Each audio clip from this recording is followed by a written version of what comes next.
습니다. 우리는 하나님의 자녀입니다. 그래서 행복합니다.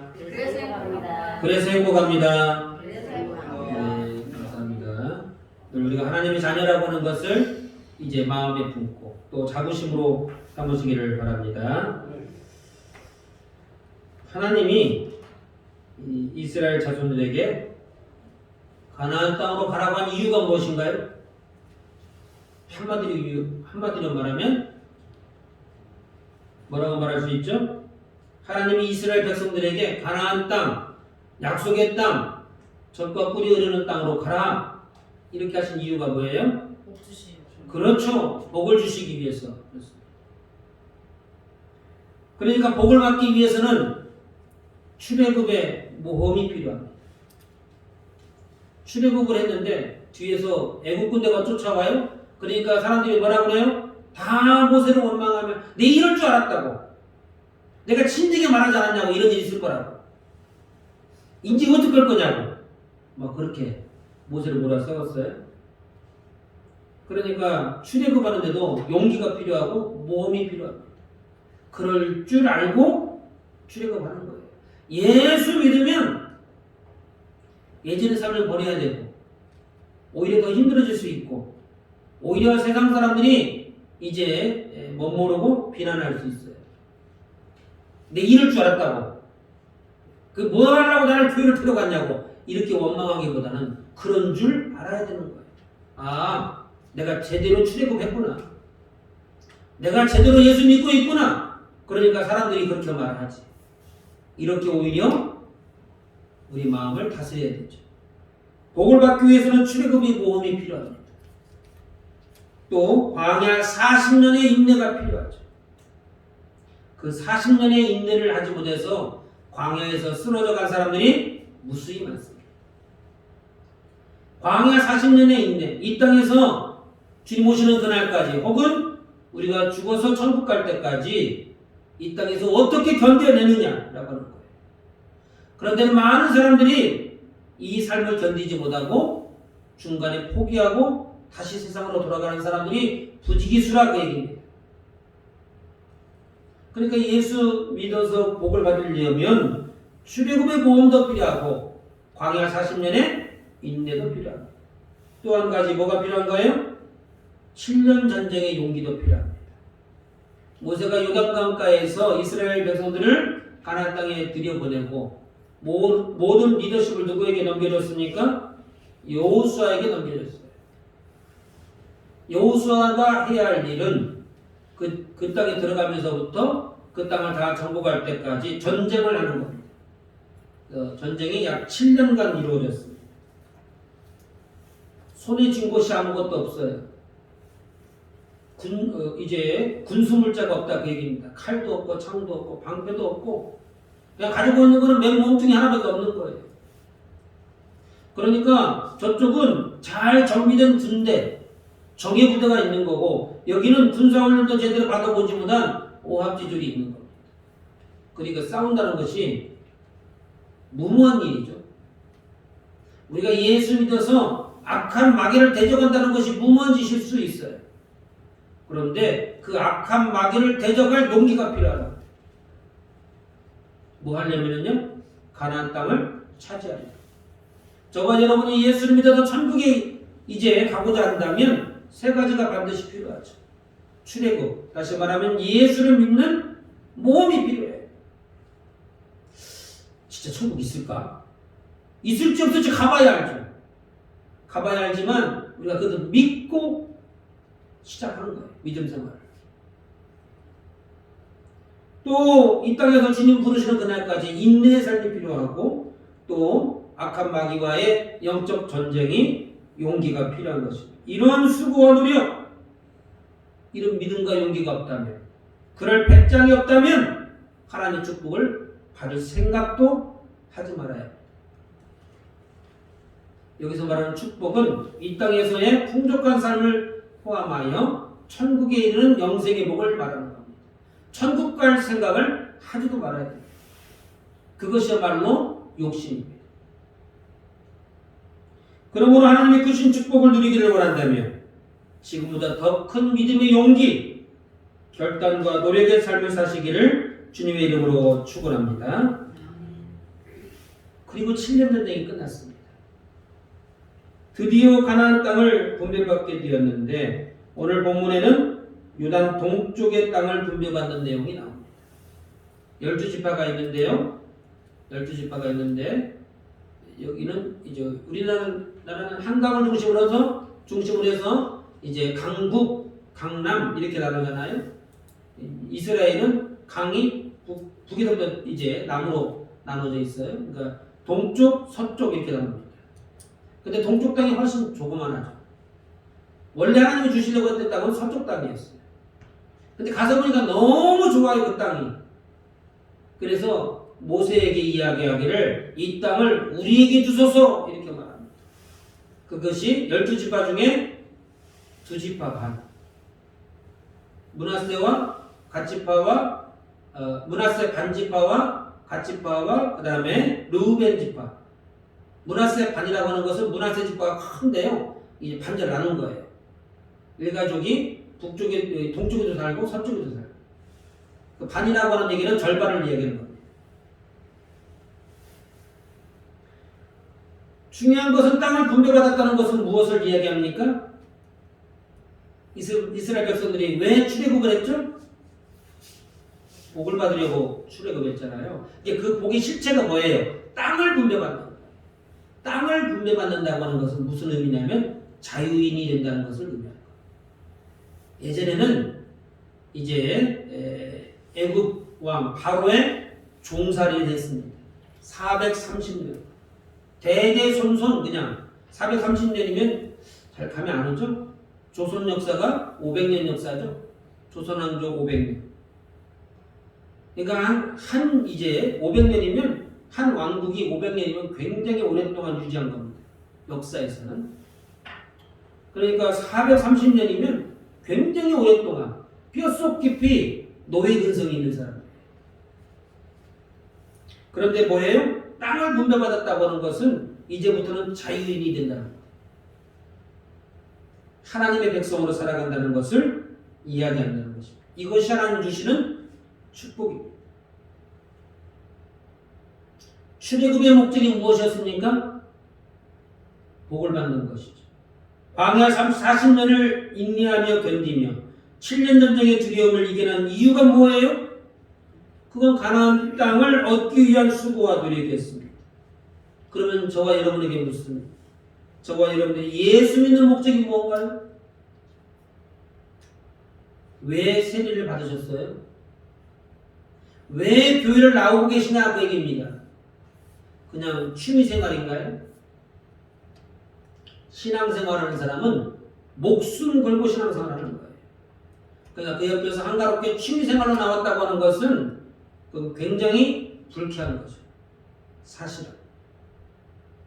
나는 하나님 앞에 살기 위하여 목숨을 던지고 목숨을 걸고 내 모든 것을 몇 개 던져서 좀 신앙생활 하는 거예요. 근데 한가롭게 신앙생활 한다고 하는 것은 있을 수 없는 것이죠.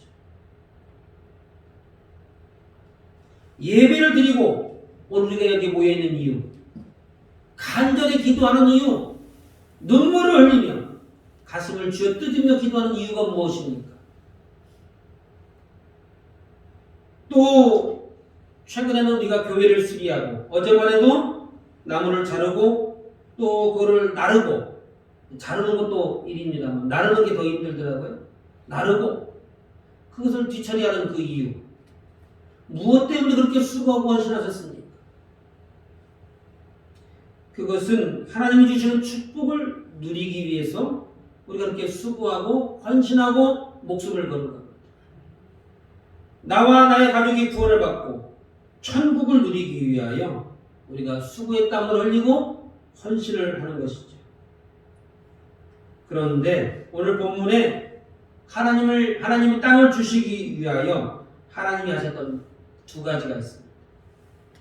이것은 하나님의 땅을 얻기 위하여 우리가 해야 할 일은 7년 전쟁이었죠. 악한 마귀를 대적하고 싸우는 것입니다. 그런데 오늘 본문에는 뭐냐면 하나님이 하시는 거예요. 이스라엘 백성 저와 여러분이 해야 할 일이 아니고 하나님이 반드시 하셨던 것 두 가지가 있어요. 그러니까 이것은 피할 수 없는 것이죠. 반드시 하나님이 물어보시는 겁니다. 그러므로 이것은 피할 수 없는 것이기 때문에 저와 여러분들도 반드시 실천해야 되고 꼭 명심해야 되고 다른 것은 몰라도 이 두 가지는 가슴에 새겨야 되는 이제 필수적인 것을 이제 기억하시기를 바랍니다. 첫 번째는 우리가 지난 10월 둘째 주에 이미 말씀을 드렸던 내용입니다. 잠깐 요약해 보면 이제 가족을 따라 축복해 주십니다. 오늘 본문 15절에 보니까 모세가 르우벤 자손의 지파에게 그들의 가족을 따라 기업을 주었으니 하나님의 축복의 단위가 뭐예요?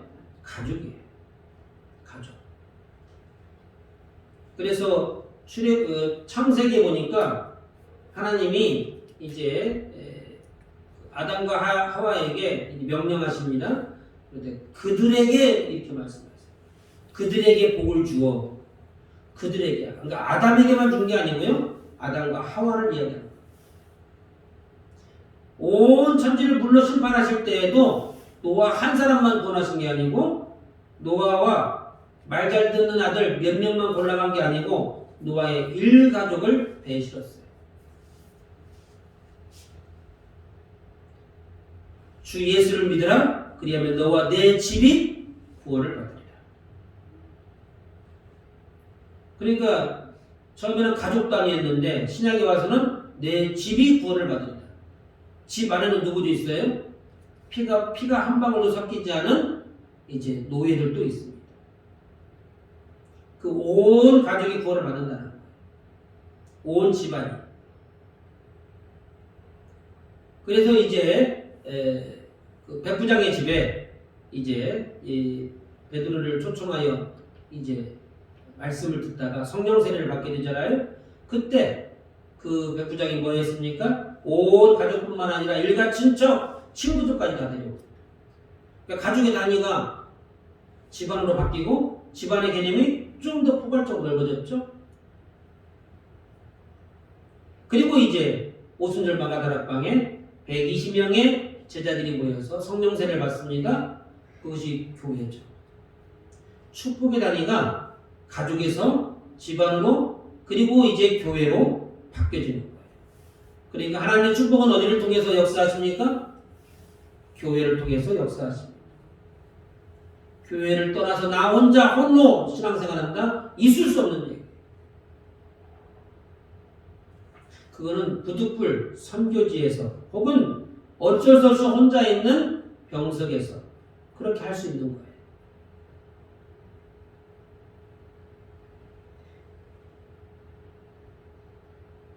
그러므로 저와 여러분들이 가족을 위해서 기도하셔야 돼요.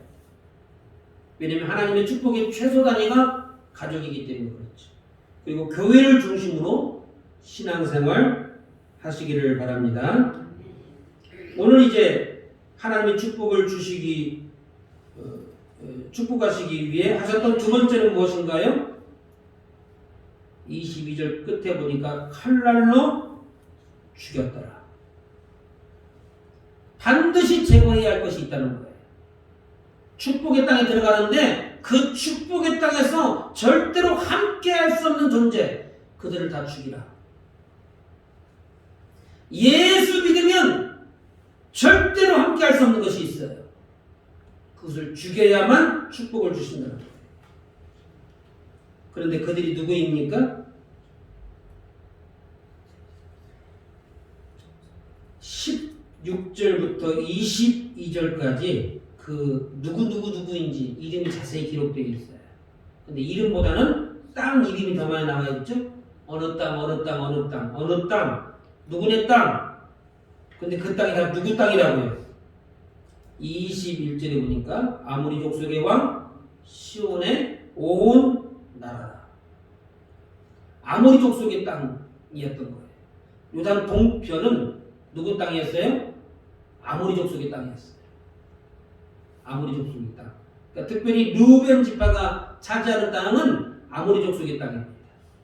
아모리 족속과 또 모압이 있는데 모압은 다른 지파가 이제 차지하니까 오늘은 아모리 족속 이 르우벤 지파가 차지하는 땅에 대한 이야기를 하고 있죠.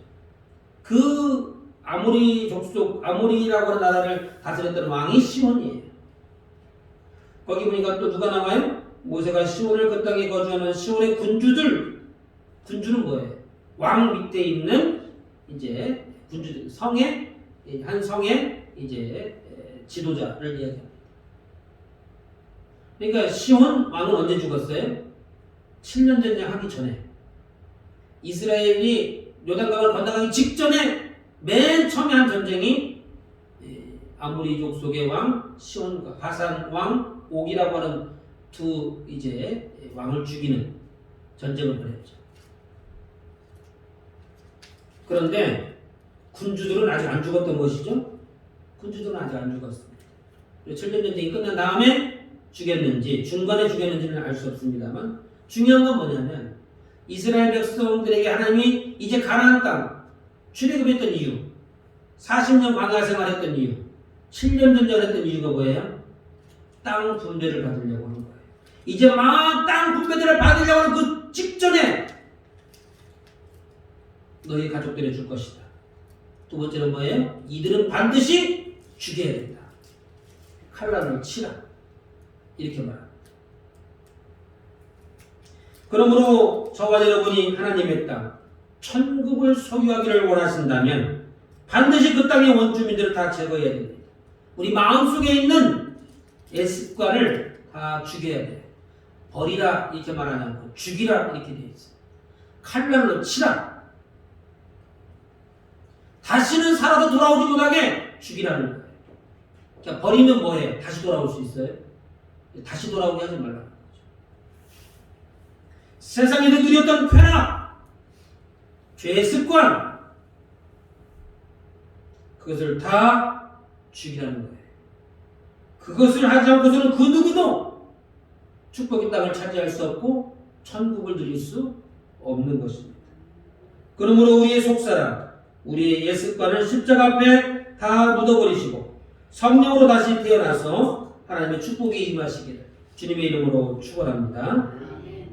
그런데 우리가 주목하려고 하는 것은 22절입니다.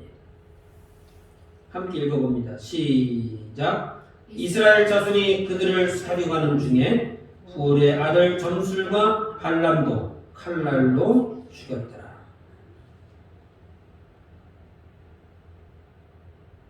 여기 그들을 사륙하는 중에 이게 무슨 의미입니까?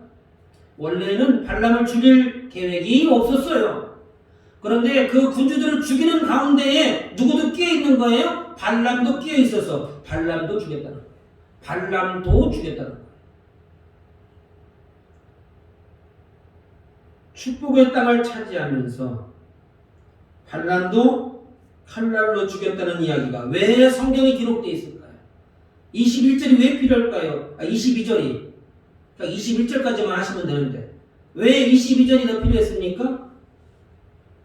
발람이 누군데 발람 죽였다는 얘기를 성경에 기록했을까요? 일개 개인인데 왕도 아니고 군주도 아니고 아무것도 아니잖아요. 그 발람을 죽이는 것이 그렇게도 중요했던 거예요. 하나님 보시기에 다른 사람도 이제 제거를 해야 되겠습니다만 발람은 꼭 죽여야 되는 거예요. 그래서 하나님께서 이렇게 성경에 기록해 놓으셨습니다. 발람의 얘기는 어디에 나옵니까? 민수기 22장에 자세히 기록되어 있습니다. 그 내용을 요약해보면 대략 이런 내용입니다. 이스라엘이 모세를 중심으로 하여 가나안 땅에 들어가기 위해 아모리 족속을 쳤습니다. 조금 전에 소개했던 아모리 왕 시온과 바산 왕 옥을 전멸시킵니다. 그런데 이것을 지켜보던 한 왕이 있었어요. 바로 옆 동네 사는 모압이라고 하는 나라의 왕이 가슴이 철렁했어요. 왜 가슴이 철렁했냐면 이 바산 왕 시온과 이제 아모리 왕 시온과 바산 왕 옥은 모압 왕보다 모압이라고 하는 나라보다 훨씬 강대한 나라예요.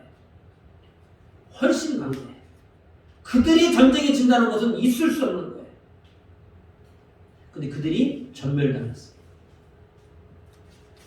그러니까 모압, 이것을 지켜보던 모압 나라의 왕은 이제 가슴이 철렁할 수밖에 없는 것이죠. 절대로 칼로 이길 수 없어요.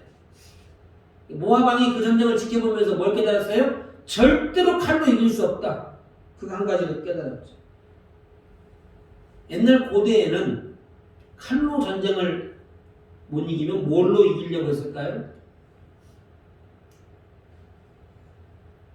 옛날 고대의 전쟁은 누구와의 전쟁이에요? 신들의 전쟁입니다.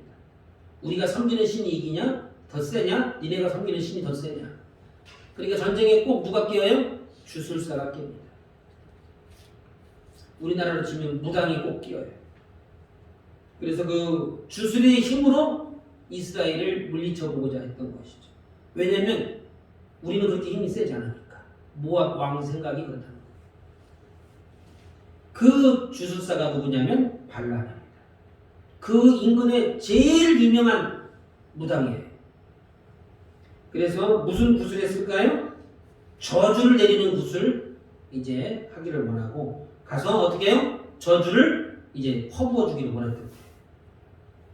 그런데 발람이 이스라엘을 이제 찾아가가지고 저주를 막 하려고 이제 막 찾아가는 길이에요. 그러면 뭐예요? 하나님이 여지없이 환상 가운데에 이스라엘을 저주하지 못하도록 보여주셨어요. 너는 그들을 저주하지 말라. 발람이 하나님의 선지자이기 때문에 보여주신 것은 아닙니다.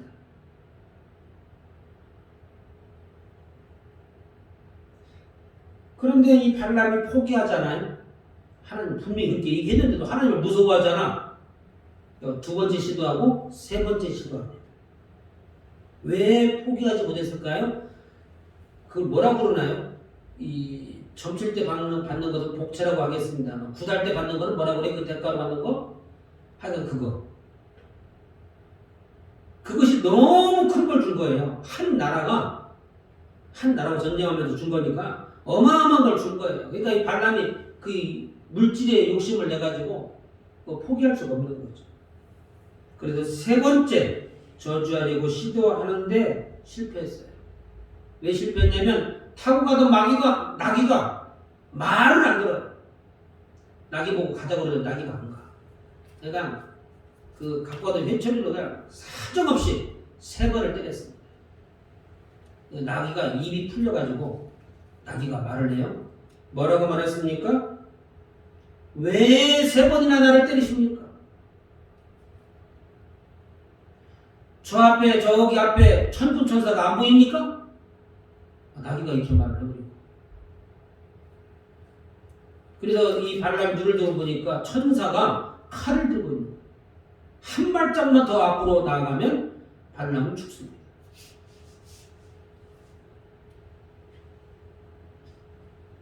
나귀도 천사를 알아보고 하나님의 음성을 듣고 가지 말라면 안 가는데 갈 길 못 갈 길 구별할 줄 아는데 발람은 하나님이 세 번이나 말씀해 주셨는데 못 알아듣더라는 거예요.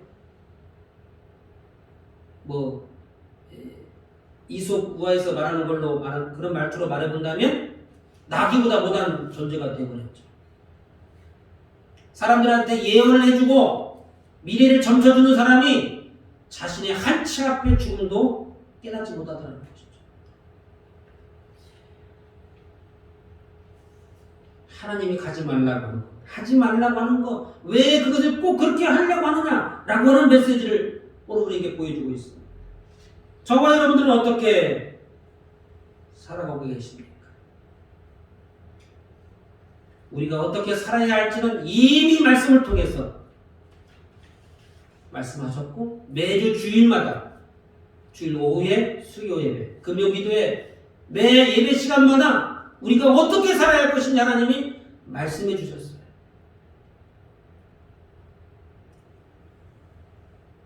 그런데도 불구하고 왜 죄의 길로 자꾸만 가려고 하고 죄를 짓고 하나님이 하지 말라고 하는 것을 왜 우리가 하고 있습니까?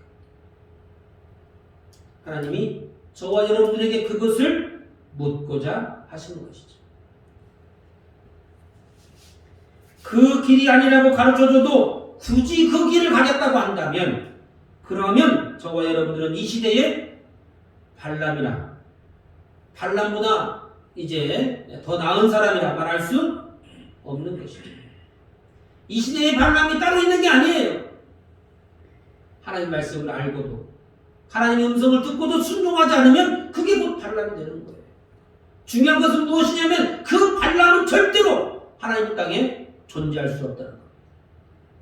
하나님의 축복을 받기 전에 반드시 죽이라 이렇게 말씀하시죠. 발람의 행보가 여기에서 그쳤으면 좋았을 것을 발람은 멈추지 않았습니다. 칼을 들고 있는 천사를 봤음에도 불구하고 뒤로 한 걸음 물러서긴 했습니다만 끝까지 하나님을 대적하는 행위를 했죠. 왜 그랬을까요? 한번 해보자는 거예요. 그게 아니고 복체의 마음이 끌려가지고 그 물질의 눈이 어두워서 눈앞의 이익을 놓치고 싶지 않아가지고 한 가지 묘수를 생각해냅니다. 그것은 뭐냐면 자신이 저주하는 것보다도 하나님이 이스라엘을 저주하도록 상황을 만들어버린 거예요. 모압 왕에게 한 가지를 해줬어요. 그게 뭐냐면 이스라엘 백성이 하나님에게 저주받는 방법. 그거는 이스라엘 백성들이 하나님 앞에 죄를 지으면 됩니다. 죄 짓는 방법을 알려줬어요. 그러니 어떻게 해요? 이스라엘 하나님이 굉장히 중요하게 생각하는 거룩, 그걸 훼손하는 일들을 하게 합니다. 모압에 있는 여인들을 이스라엘 남자들에게 보내줘요. 이스라엘 남자들이 그 여인들에게 현혹되어 음란의 죄를 짓습니다.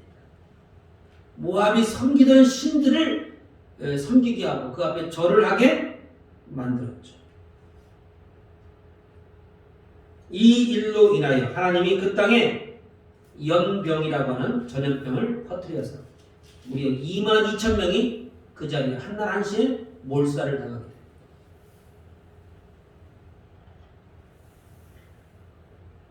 22,000명이 전쟁에 죽었다면 대단한 공이잖아요. 22,000명이 죽을 수가 없습니다. 전쟁 한 번 해가지고.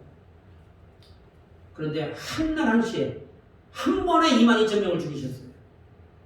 그러니까 발람의 여건은 대단한 거죠. 모압 입장에서는 이건 천군만마입니다. 이런 이제 지략가가 없는 거죠. 그러므로 하나님께서는 이 발람을 반드시 죽이라 이렇게 말씀하셨고 그 죽였던 여부를 성경책에 기록하고 있습니다. 여기서 중요한 교훈 몇 가지를 얻게 되는데 첫 번째는 다른 사람의 죄를 유도하는 죄는 하나님이 절대로 용서하지 않습니다. 나 죄 짓는 것도 감당하기 힘든데 함께 죄를 짓자고 유혹하는 것 절대로 하나님이 용서하지 않고 그 사람은 절대로 하나님 나라에 들어갈 수 없다 라고 하는 교훈을 말하고 있죠. 언제 우리가 그런 죄를 지었을까요? 한잔 받아. 뭐 장로님도 술 한 잔씩 마셔 뭐 이거 한 잔 먹었다고 우리가 죽었어 어쩌겠어 뭐 어쩌고 한 잔 받아. 나 혼자 먹는 것도 감당하기 힘든데 주변 사람들에게 한 잔 먹으라고 권하는 것? 주변 사람들에게 담배 한 잔 피우자고 권하는 그거? 내가 살게 내가 돈 내는데 뭐. 그것을 그렇게 가볍게 생각할 만한 문제일까요?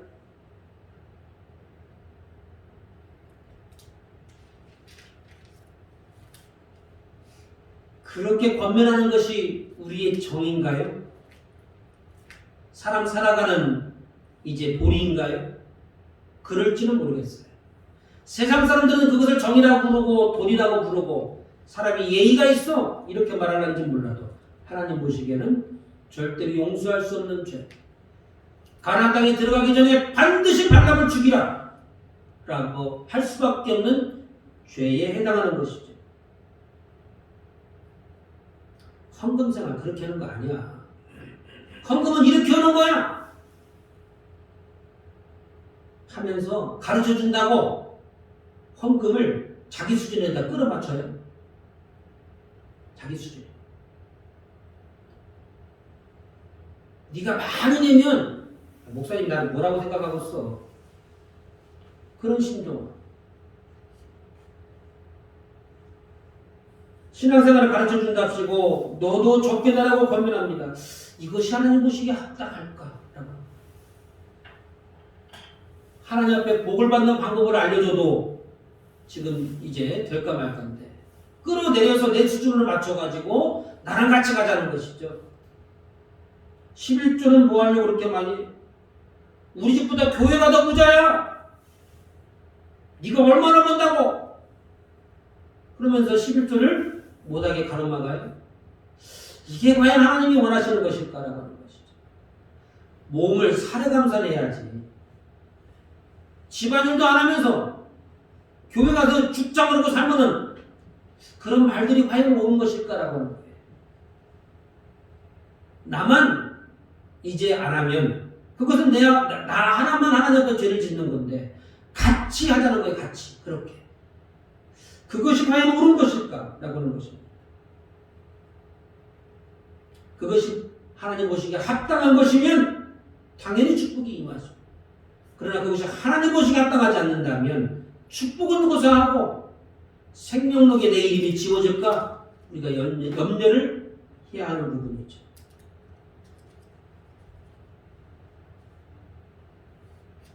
자칫 잘못하다가는 우리가 유혹에 이제 행위를 하는 것이고 거짓 교사의 위치에 설 수 있는 겁니다.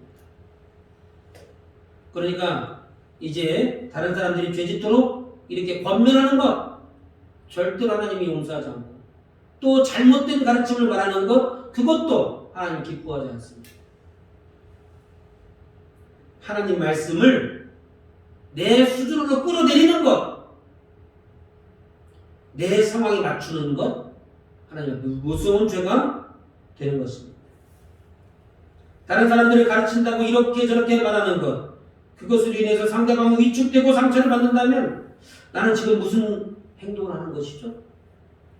내가 교회 와서 열심히 봉사 열심히 예배드리고 열심히 봉사하는데 뭐예요? 다른 사람들에게 상처를 주고 독한 말을 하고 상대방을 하면 위축되게 한다면 지금 나는 무슨 짓을 하고 있는 거예요? 천국 가려고 이거 하는데 반대로 역행하는 짓을 하고 있단 말이죠. 천국으로 앞으로 한 번 없이 나아가도 시원찮은데 지금 뒷걸음질을 치고 있잖아요. 반란과 같은 행동을 하고 있잖아요.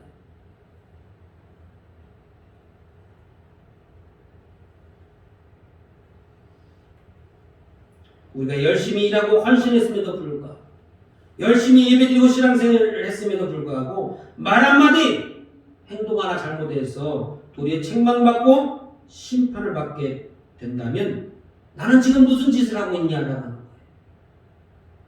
아나니와 삽비라가 그렇게 했죠. 하나님 앞에 이제 가사를 팔아서 헌금하겠다고 해놓고 뭐예요? 그 약속을 지키지 않아가지고 그 자리에서 즉시로 죽임을 당하는 원래는 하나님 앞에 인정받고 칭찬받으려고 했던 것이 도리어 화가 되어서 돌아오는 것을 보게 됩니다. 그러므로 이와 같은 것은 결코 나에게 유익을 주지 못하고 도리어 손해를 끼치게 하는 것이죠. 그러므로 우리의 말과 행동을 조심하고 또 조심해야 되는 이유가 바로 여기에 있는 것이죠. 그런데 우리가 한 가지 더 주목해야 할 것은 이와 같은 반람을 하나님 보시기에 얼마나 발칙합니까? 그러면 그 즉시로 죽이시던가 전쟁통에 그냥 죽이시지. 언제 죽이셨을까요? 7년 전쟁이 끝난 다음에 땅을 분배받는 그 시점에 이 발람을 죽이라 그랬습니다. 왜 그랬을까요? 하나님의 축복의 땅에는 그런 사람과는 절대로 함께 할 수 없다라고 하는 메시지가 있습니다. 하나님의 축복이 시작되는 그 시점에는 절대로 발람과 같은 사람이 그 안에 들어갈 수가 없어요.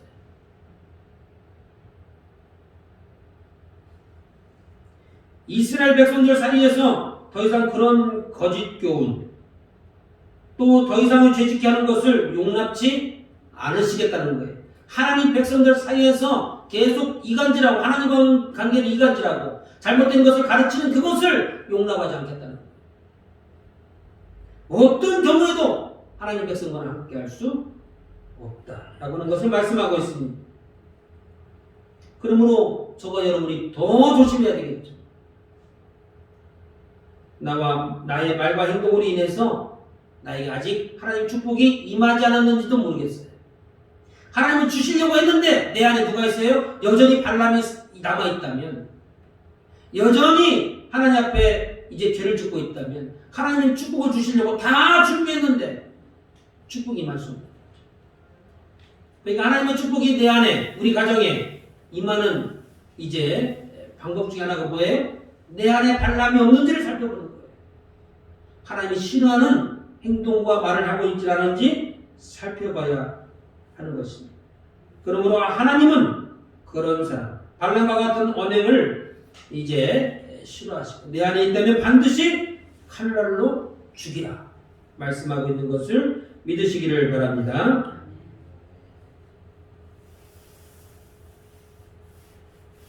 그러므로 이제 말씀 맺기를 원합니다. 오늘 이 아침에 하나님이 주시는 축복을 받기 전에, 하나님으로부터 책망을 받기 전에 우리가 먼저 내 안에 반란과 같은 것은 없는지 살피시고, 우리의 말과 행동으로 상처를 주고 다른 사람들을 가르친다는 이유로 잘못된 것을 가르치고 말하였다면, 오늘 이 시간 이제 이 말씀을 듣는 오늘 이 시간에 회개하시기를 바랍니다. 왜 회개가 중요합니까? 그래야 하나님의 축복이 임하죠. 그것 때문에 하나님의 축복이 멈춰 있다면 누구 손해예요? 내 손해예요. 나만 손해보는 거예요. 하나님의 축복을 가로막는 걸림돌이 되기 때문에 반드시 회개하고 이제 회개해야 되는 이유가 바로 여기 있는 것이죠. 하나님은 축복을 주기 전에 이런 걸림돌을 칼날로 치라 이렇게 명령하셨습니다. 반드시 십자가에 우리의 옛모습, 옛사람을 십자가에 못 박으라 말씀하고 있습니다. 그럴 때에 온 가족이 축복을 받을 수 있고 교회를 통하여 축복이 임한다 약속하시는 것입니다. 그러므로 오늘 이 시간 결단과 회개를 통하여 하나님의 축복을 온전히 누리는 저와 여러분 되시기를 주님의 이름으로 축원합니다. 다 같이 각자에게 주신 말씀을 붙잡고 소리내어 기도합니다. 하나님, 이 시간 기도할 때에 아직도 우리 안에 반란과 같은 간사한 것이 있다면 우리의 죄를 용서하시고 우리의 말과 혀를 붙잡아 주시고 우리의 행동들이 변화되어지도록 역사하여 주옵소서. 잘못된 것을 가르쳐주고 내 수준으로 끌어내렸던 우리의 어리석음을 용서하시고 상대방을 내 마음대로 옮기기로 했다면 더더욱 용서하여 주실 뿐만 아니라 우리의 어려움으로 상처받은 사람이 있다면 그 상처를 치유하여 주시고 잘못된 모든 상황을 바로잡아 주옵소서. 나로 인하여 우리 가족이 힘들어하고 나로 인하여 우리 이웃이 아파하며 나로 인하여 우리 교회가 시험이 된다면 우리의 저물을 용서해 주시고 이제부터는 나로 인하여 우리의 가족이 복을 받고 나로 인하여 우리의 이웃이 행복하며 나로 인하여 교회가 부흥하는 역사에 일어날 수 있도록 축복하여 주옵소서. 다같이 주여 한번 부르시고 동서로 기도하십니다. 주여